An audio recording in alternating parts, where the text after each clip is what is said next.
नमस्कार। Challenge board में आप सभी का स्वागत है। दोस्तों, मैं हूं विकेश कुमार और आज की इस वीडियो में हम लोग बात करेंगे प्रश्नावली 14.1 के प्रश्न संख्या 8 है। दोस्तों, यदि आप इस चैनल पर नए हैं तो एक लाइक कर दीजिएगा।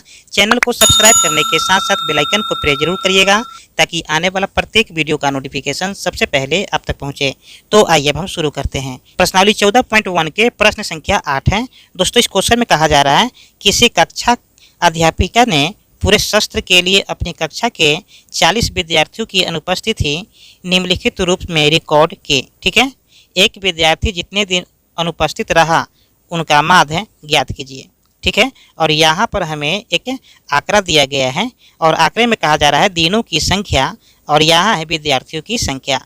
दिनों की संख्या में 0 से 6 दिन 11 विद्यार्थी अनुपस्थित रहा, फिर 6 से 10 विद्यार्थी अनुपस्थित रहा, फिर 10 से 14 7 विद्यार्थी, 14 से 20 4 विद्यार्थी, 20 से 28 4 विद्यार्थी और 28 से 38 3 विद्यार्थी और 38 से 40 1 विद्यार्थी। ठीक है, हमें ये पता करना है, इन आंकड़ों का हमें माध्य निकालना है। ठीक है, तो आइए हम शुरू करते हैं। ध्यान रखिएगा कि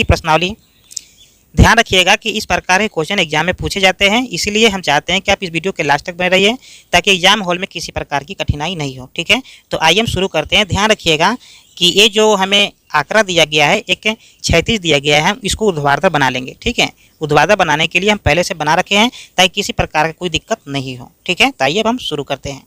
तो ध्यान दीजिएगा दोस्तों कि इस आंकड़े को मैं पहले से ही बना कर रखा हूँ ताकि किसी प्रकार की कोई दिक्कत ना हो। ठीक है, तो चलिए अब हम आगे शुरू करते हैं। ध्यान दीजिएगा कि यहाँ पर विद्यार्थियों की संख्या है तो हमेशा इसको हम F से दिखाते हैं और यहाँ पर है वर्ग चिन्ह तो हम इसको हमेशा 1 से दिखाते हैं। ठीक है, तो अब नेक्स्ट कॉलम में हम क्या करते हैं कि fx का मान निकालते हैं, क्योंकि विद्यार्थियों की संख्या मेरा f है और वर्ग चिन्ह को हमने x बोला है। इन दोनों को जब गुना करेंगे तो fx आ जाएगा। ठीक है, चलिए हम शुरू करते हैं। वर्ग चिन्ह निकालने के लिए सबसे पहले क्या करना होता है कि वर्ग अंतराल में जो निम्न सीमा और उच्च सीमा होता है, इन दोनों को जोड़ करके हम 2 से भाग कर देते हैं। जैसे कि यहाँ पर है 0 से 6। ठीक है, तो हम क्या करेंगे, 0 और जोड़ 6 कर देंगे बट्टा 2 करेंगे, यानी कि जोड़ करके आ जाएगा 6 बट्टे में आ जाएगा 2 और दोनों को जब कैंसिल करेंगे तो यहाँ पर आ जाएगा 3। ठीक है, तो हम वर्ग चिन्ह में 3 लिख सकते हैं। फिर दूसरे वर्ग अंतराल क्या है, 6 से 10, यानी कि 6 और 10 को हम जोड़ देंगे और बट्टा में 2 कर देंगे, यानी कि 10 और 6 16 हो जाएगा, बट्टा में हो जाएगा 2 और दोनों को जब कैंसिल करेंगे तो यहाँ पर आ जाएगा 8। ठीक है, चलिए इसी तरह से हम क्या करेंगे कि निम्न सीमा जो उच्च सीमा बट्टा 2 कर देंगे और जितना आएगा उसको हम वर्ग चिन्ह में लिख देंगे। ठीक है, जैसे कि यहाँ पर है 10 और 14 तो यहाँ पर हो जाएगा 24 और 24 को जब 2 से भाग करेंगे तो यहाँ पर आ जाएगा 12। ठीक है, फिर यहाँ पर है 14 और 20। ठीक है, 14 और 20 को जोड़ेंगे तो यहाँ पर आ जाएगा 34। ठीक है, 34 में जब 2 से भाग करेंगे तो यहाँ पर आ जाएगा 17। ठीक है, और फिर 20 और 28 को जब जोड़ेंगे तो यहाँ पर आ जाएगा 48 और 48 को जब 2 से भाग करेंगे तो यहाँ पर आ जाएगा 24। स्पष्ट है। चलिए फिर 28 और 38 को जोड़ेंगे तो यहाँ पर मेरे पास में आ जाएगा 66 आ जाएगा और 2 से जब भाग करेंगे तो यहाँ हमारे पास में आ जाएगा 33। ठीक है, तो यहाँ पर हम 33 को लिख देंगे।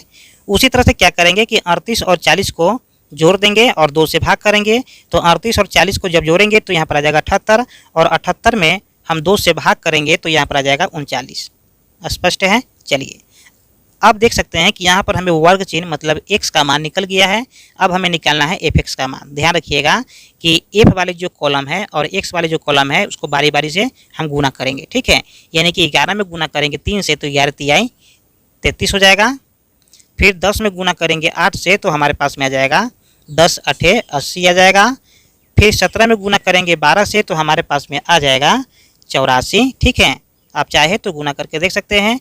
फिर 17 में गुना करेंगे 4 से तो यहाँ पर आ जाएगा 68। ठीक है, फिर 24 में गुना करेंगे 4 से तो यहाँ पर आ जाएगा 96 और जब 33 में गुना करेंगे 3 से तो यहाँ पर आ जाएगा 99 और फिर 39 में जब गुना करेंगे 1 से तो यहाँ पर आ जाएगा 39। स्पष्ट है। चलिए अब दोस्तों क्या करना है कि आप देख सकते हैं कि हमारे पास में यहाँ f का तो मान दिया था और वर्ग अंतराल भी दिया था, हमने x और fx का मान निकाल लिया है। ठीक है, तो हम क्या करेंगे यहाँ पर कि सिग्मा fx और सिग्मा f करते हैं, यानी कि यहाँ पर लिखेंगे सिग्मा f और सिग्मा f का मतलब क्या होता है कि f के मानों को जोड़ देना, क्योंकि सिग्मा का मतलब जोड़ होता है। तो हम क्या करेंगे कि f के जितने भी मान हैं इन सभी मानों को जोड़ देंगे। ठीक है, चलिए जोड़ देते हैं। तो 11 10 17 4 4 3 1 इन सब को जब जोड़ेंगे तो आपके पास में आ जाएगा 40। स्पष्ट है। चलिए अब यहाँ पर जोड़ेंगे सिग्मा एफ एक्स। देखिए सिग्मा एफ एक्स का मतलब क्या है, यानी कि एफ एक्स के जो मान है इन सभी मानों को एक साथ जोड़ देना। ठीक है, जैसे कि यहाँ पर 38, 80, 84, 68, 96, 99, 39। ठीक है, जब इन सभी मानों को आप जोड़ेंगे तो यहाँ पर आ जाएगा 499। स्पष्ट है। चलिए अब दोस्तों क्या करना है, क्वेश्चन के अनुसार हमें माध्य निकालना है। ठीक है, तो माध्य निकालने के लिए हम लोग क्या करते हैं, देखिए माध्य का फॉर्मूला लगा देते हैं, यानी कि लिखेंगे यहाँ पर चूंकि माध्य, और माध्य को हमेशा हम एक्स बार से दिखाते हैं, और इसका फॉर्मूला होता है सिग्मा एफ एक्स बट्टा सिग्मा एफ। ठीक है, देखिए सिग्मा एफ एक्स का मान कितना है, 499 बट्टा में आ जाएगा 40। स्पष्ट है। चलिए देखिए 499 क्या करेंगे, 40 से हम भाग करेंगे, तो आप चाहे तो भाग करके देख सकते हैं। देखिए 40 से हम भाग दे रहे हैं किसमें, 499 से। ठीक है, देखिए यहाँ पर एक बार में 40 आ जाएगा, जब दोनों को माइनस करेंगे तो यहाँ पर आ जाएगा 9 और ये कैंसिल हो जाएगा, फिर ऊपर से आ जाएगा 9, यानी कि यहाँ पर हो गया 99। फिर 40 से जब भाग करेंगे तो यहाँ पर दो बार में लगेगा, 40 दूना 80, जब माइनस करेंगे तो यहाँ पर आ जाएगा 9 और यहाँ पर आ जाएगा 1। ठीक है, अब क्या है कि 40 से 19 में भाग नहीं लगेगा, तो हम यहाँ पर पॉइंट दे करके 0 कर देंगे। फिर यहाँ पर लगेगा 4 से, तो यहाँ पर लिखेंगे 4, फिर यहाँ पर हो जाएगा 160। ठीक है, यानी कि 40 में 4 से गुना करेंगे तो 160 आ जाएगा। जब इसको माइनस करेंगे तो यहाँ पर हो जाएगा 0, यहाँ पर हो जाएगा 3 और यहाँ पर कैंसिल हो जाएगा। ठीक है, फिर यहाँ पर हम एक 0 दे करके फिर 40 से हम भाग लगाएंगे, तो यहाँ पर जो है 7 से हम भाग लाएंगे 280। ठीक है, तो फिर जब इसको माइनस करेंगे तो 0 हो जाएगा, फिर यहाँ पर 2 हो जाएगा और ये कैंसिल हो जाएगा, फिर यहाँ पर 0 दे देंगे, फिर 40 से हम भाग लगाएंगे। ठीक है, यानी कि यहाँ पर 5 बार में 200 आ जाएगा। ठीक है, चलिए ये पूरा कैंसिल हो गया, मेरे पास में आया है 12.475। ठीक है, इसको हम यहाँ पर लिख लेते हैं